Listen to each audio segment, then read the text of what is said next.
ব্রাহ্মণবাড়িয়া ২ আসনে বিপুল ভোটে নির্বাচিত হবার পর মানুষের ভালোবাসায় সিক্ত হচ্ছেন ব্যারিস্টার রুমিন ফারহানা। ব্রাহ্মণবাড়িয়ার শাহবাজপুরের নিজ বাসা থেকে বিস্তারিত জানাতে সরাসরি যুক্ত হচ্ছেন।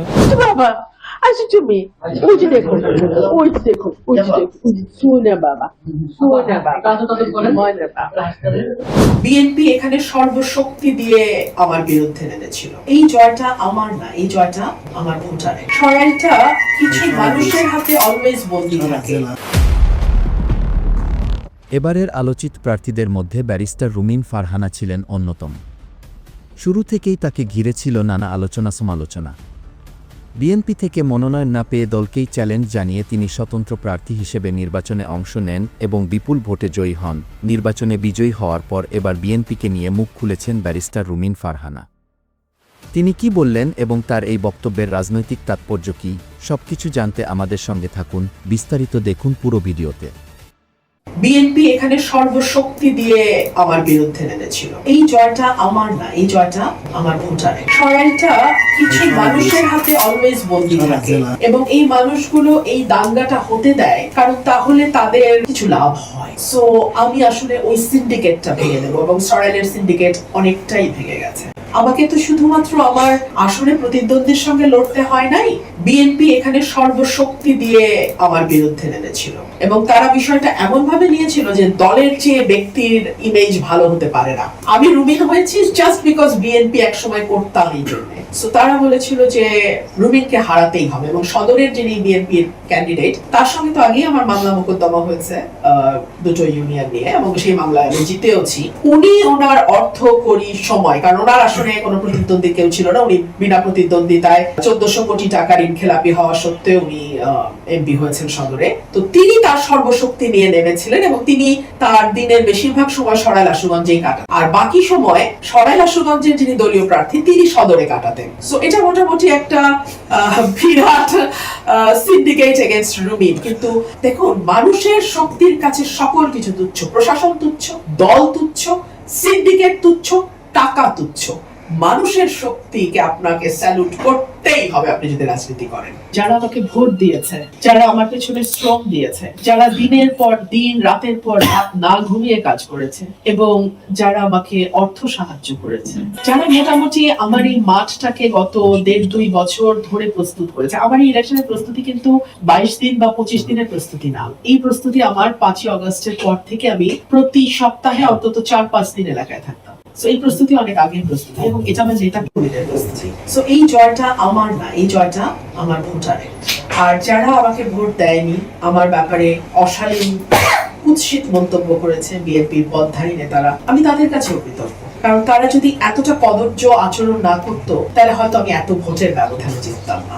মানুষ ব্যালটে তাদের সমস্ত অন্যায়, অবিচার, অকৃতজ্ঞতা সবকিছুর জবাব দিয়ে দিয়েছে। আমার প্রথম কাজ থাকবে রাস্তাঘাট অবকাঠামোর উন্নয়ন। এটা শুনতে যেমনই লাগুক, আপনারা ভাবতে পারবেন না আমার এলাকায়, বিশেষ করে ওরাইল ইউনিয়নে এত রিমোট সব গ্রাম আছে, হ্যাঁ, এবং পাকশিমুলের ওখানেও, মানে জয়দুরকান্দি, তেলিকান্দি, ফতেপুর, এদিক দিয়ে রানীদিয়া, কাকরিয়া, রাজাপুর, ধোবাজাইল, ধামাউড়া, মানে এগুলোতে রিক্সাও চলে না, কিছু চলে না, মোটরসাইকেল শুধু। এবং আমি যেদিন এই গ্রামগুলোতে আমি ভিজিট করেছি, আমি কয়েকবার জয়দুরকান্দি, তেলিকান্দি কয়েকবার গেছি, নৌকা করে যেতে হয়, তারপরে অটো। আর যেদিন আমি গেছি রাজাপুর, রানীদিয়া ওইদিকে, আমার মনে হচ্ছে যে আমি বোধহয় মানে সভ্য জগতের বাইরে একটা মানে এসে পড়েছি। মানুষ এত বঞ্চিত, এত অবহেলিত, এই মানুষগুলোর জন্য আমার অনেক কাজ করতে। সিয়াম, আপনি যেমনটি বলছেন, ত্রয়োদশ জাতীয় সংসদ নির্বাচনে এই যে ব্রাহ্মণবাড়িয়া ২ আসন অর্থাৎ সরাইল আশুগঞ্জের আসনটি কিন্তু একটু আলোচিত ছিল, কারণ এখানে নির্বাচন করেছেন ব্যারিস্টার রুমিন ফারহানা। আমি এখন আছি কিন্তু এই রুমিন ফারহানার বাসভবনে। আমি এসে দেখতে পেয়েছি মানে সকাল থেকে অর্থাৎ গতকাল রাতে কিন্তু একটি বিশাল আনন্দ মিছিল করেছে তার সমর্থকরা, এবং আজকেও দেখেছি অসংখ্য মানুষ, তার ভক্ত অনুরাগী যারা আছেন, তার ভোটাররা আছেন, তাকে ফুল দিয়ে কিন্তু এখানে বরণ করতে এসছেন এবং মানুষের ভিড় কিন্তু আমরা এখানে দেখতে পেয়েছি। আমার সামনে উপস্থিত আছেন এই ব্যারিস্টার রুমিন ফারহানা। আপনার অভিব্যক্তি আমরা জানতে চাই। আমি অত্যন্ত আনন্দিত এবং আমি বিশেষভাবে কৃতজ্ঞ আমার সরাইল আশুগঞ্জের যারা ভোটার আছেন তাদের প্রতি। আপনার কাছে প্রশ্ন, আসলে যখন পার্লামেন্টে যাবেন আপনি কোন দিকে বসবেন, সরকারি দিকে নাকি বিরোধী দলের দিকে? যেদিকে জনতার দিক আমি সেই দিকেই বসবো। আমি আগেও যখন পার্লামেন্টে গেছি আমি মানুষের পক্ষে কথা বলেছি, আমি এবারও মানুষের পক্ষেই কথা বলবো। সেটা কার দিকে যাবে আমি জানি না। আরেকটি বিষয় হচ্ছে যে আপনার কমিটমেন্টটা কি, যে কমিটমেন্ট আপনি দিয়েছেন যে আপনি নির্বাচিত হলে ভোটারদের কিছু কমিটমেন্ট দিয়েছেন, এই প্রায়োরিটি বেসিস আপনি কি করবেন? আমার প্রথম প্রায়োরিটি হচ্ছে এখানকার যোগাযোগ ব্যবস্থার উন্নয়ন।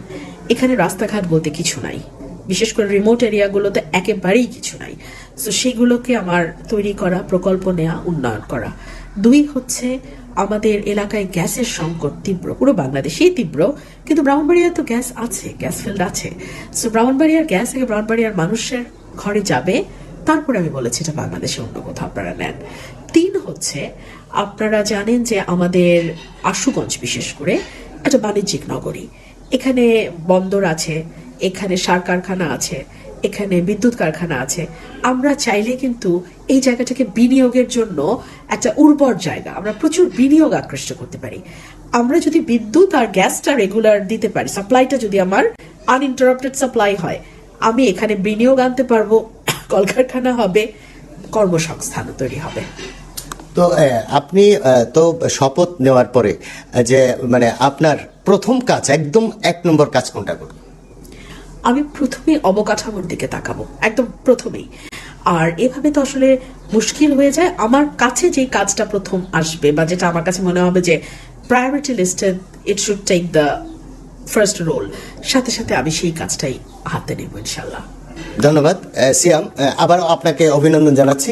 সিয়াম, আপনি শুনতে পাচ্ছেন যে উনি কিন্তু প্রায়োরিটি বেসিস কিছু কাজ করবেন এবং বলেছেন, এবং তিনি নির্বাচিত হওয়ার পরে আমরা এখানে এসে যা দেখেছি যে অসংখ্য মানুষের ভালোবাসা তিনি পাচ্ছেন।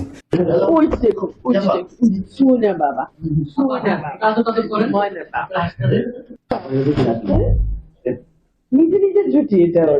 হাঁস তো আমি ছোটবেলা থেকে তো আমি পালি এগুলা। আমার তো কোনো ভাই বোন ছিল না, তো আমার অনেক পেট ছিল, আমার অনেক হাঁস ছিল, মোরগ ছিল, আমার কবুতর ছিল। তো এরপরে তো আসলে আম্মু চাকরির সুবাদে আমরা বড় বড় বাসায় থাকতাম, আম্মা বড় চাকরি করতেন, সরকারি বড় কোয়ার্টারে থাকতাম। এরপরে তো আমরা ছোট অ্যাপার্টমেন্টে চলে গেলাম।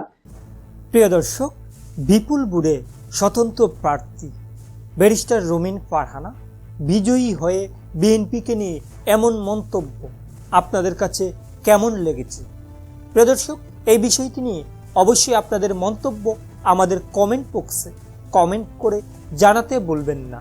আর আপনি যদি আমাদের এই চ্যানেলে নতুন দর্শক হয়ে থাকেন তাহলে অবশ্যই চ্যানেলটি সাবস্ক্রাইব করে বেল বাটনটি অন করতে ভুলবেন না। আজকের মতো এখানে বিদায় নিচ্ছি, দেখা হচ্ছে পরবর্তী কোনো একটি ভিডিওতে। ধন্যবাদ সবাইকে।